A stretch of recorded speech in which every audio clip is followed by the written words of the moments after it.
series of folds. Well, this one is actually a mixture, but the strips and the cells, yeah? So this is the book I was referring to. And you'll notice actually, right, like this little piece is exactly this pattern.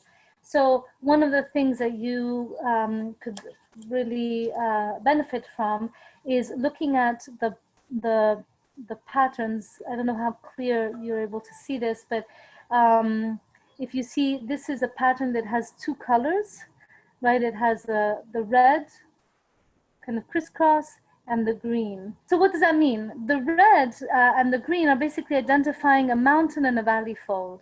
So in order to get, you know, like actually this one is this pattern right here. In order to get this to actually do what you want it to do, right, which is fold in this particular way and create this sort of form, you need to actually mark the valley folds, right, on one side and the mountain folds on the other, right? So the green lines are, you know, what I'm calling valley, if I look at it this way, and the red ones are the mountain folds here. So that's always a little bit tricky. I have a technique which is a little crude, but it's actually quite helpful, which is you draw them both initially on one sheet of paper, right? So for instance, this would be one example. Then you go to a window, or better still, if you have a light box, but most of us don't, you go to a window and actually through the window, right? So you turn it and the window will shine, you know, light basically, and you'll be able to see what you drew. So then you redraw it on the back side, right? So it's just a kind of, this is a quick, you know, work around that. But basically you do have to draw the valley side and the mountain side, right, on the different parts.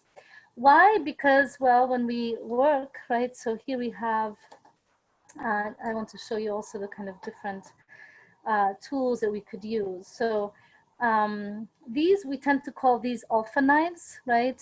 Again, these are not Alpha brand, or maybe this one is, but nonetheless, they're just cutters, right, or box cutters. We use this maybe for corrugated cardboard, definitely not for Bristol. I wouldn't necessarily use this either because Bristol paper is fairly thin.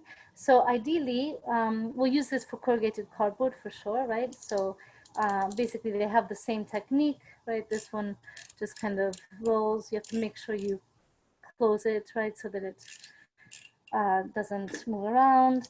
But for Bristol paper, we'll use the X-Acto knife. So if you don't know how to change the blades, basically you just have to loosen the top. Usually different designs might have different techniques, but and basically you put the blade in and out. Often knives do require changing the blade quite often, but I just want to show you scoring, right? It seems like a fairly simple thing to do, and it is, but it's very easy to also get it, you know, to just press a little harder or not press enough. So it just takes a while, right? Again, you know, we want to make sure we draw the line work first. I didn't go over that, but you'll notice the way that I typically would do it is you use a ruler, you mark, right? This is a grid of 1 inch. So you mark on both sides of the paper and then you join it. You can also use, you know, the grid that we have on our cutting boards, but basically it's better to always just mark it that way. So once I have my grid, so if I wanted to make a mountain fold in this direction, right, for these diagonal lines, I always use a ruler, right, and I'm going to score, which is basically using the Alpha knife, which we hold, sorry, the X-Acto knife, which we hold much like a pencil, right, with a little bit more leverage. And I just go over it, you know, probably just once. Maybe if you're not sure if you did it right, you can take it off and see. If you notice, right, I get a nice crisp fold.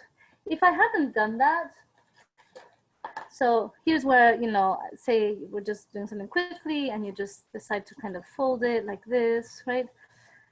Notice that versus, you know, this, right? Just to kind of show you the difference, right? Look at the crispness of that fold, right? I don't know if it's camera looks fuzzy to me, but hopefully you can see it.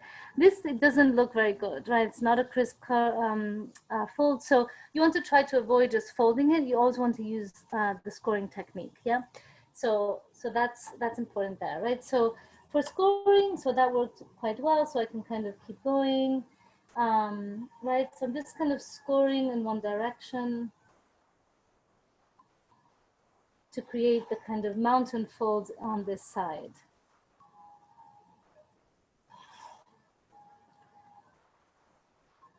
I'm not going to go through it too much because I have some examples pre-made, right? But here I have a series of mountain folds, right? So you'll see already the paper is wants to curve, right? On the other side, I had my valley folds, so I have to turn the paper and score on the other side. Always use a ruler to cut, a metal ruler, nothing plastic because you'll cut into it, right? And here we go, we have that, right? So the combination of these two folds, right? So in this case, we were doing, well, so you'll see, right? So let's say that I did all the folds, right? On one side, I did the mountain folds, I did the valley folds. You'll notice the paper immediately, you're kind of changing the memory of the paper, right, by doing this, and it begins to kind of take a life out of its own, right? It begins to actually want to curve in particular ways, but you need to really work at it, right? So you have to like fold it a few times, right?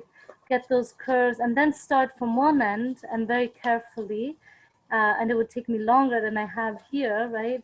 But for instance, that's what I did with this one. Where was it? Where was the tube? No, I could use this. Right? This was a very simple one, but I actually started playing around and saying, well, what if I squeeze it in one direction?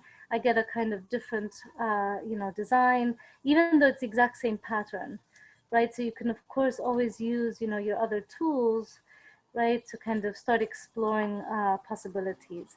But you'll need a little bit of patience, right, to kind of, for instance, get to this.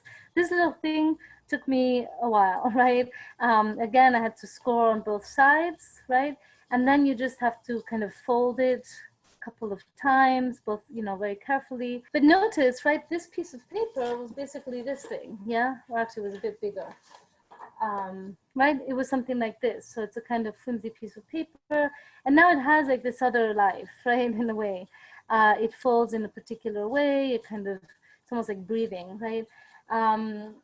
You can also, so that's kind of the mountain and the valley folds, right? That's really important to kind of have that distinction in mind. Yeah.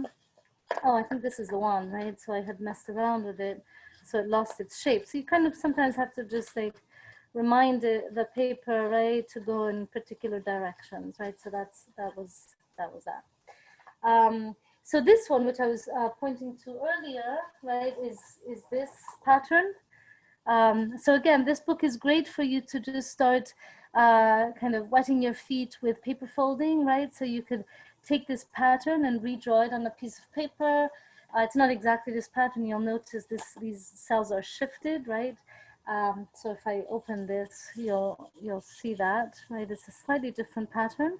But you could take that and just kind of start playing around and see what emerges, right? So that's a great way to start with just the folds. You can also, you know, fold curved. It is a little bit harder because cutting curves is always a little bit trickier, but it's pretty interesting what it does. It actually makes the paper really quite strong. As soon as I fold this, for instance, right in this pattern here, this is like really, really sturdy, right? So you can imagine kind of creating, you know, different effects with this and really being able to kind of hold it quite well. We're going to talk about techniques of sewing and putting this together. But first, I just want to show you other examples, right? So this is like the field of folds, right? Some examples of that. Strips, so super simple, right? So these are just a simple piece of paper.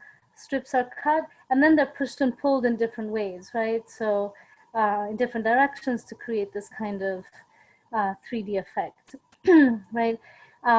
These are pretty amazing under light, right? So if you shine a light, you see really interesting kind of light effects. So that's a strips idea. And then the field of cells, right? So I have a couple of examples here from mostly from student work, right? So again, if you can see, these have a pattern on them, right? So this is a kind of diagonal pattern, right, that's been drawn. And then the student actually created these kinds of, I guess, cell within the cell, right? These little elements that grow, right, to create a almost like a skin kind of effect, right?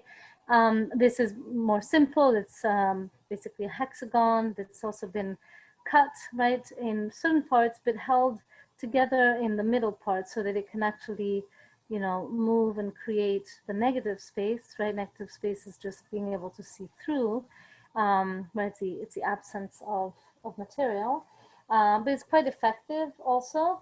And this is another kind of example. So there's so many different kinds, right? This is actually a combination, I'd say, of strips and cells.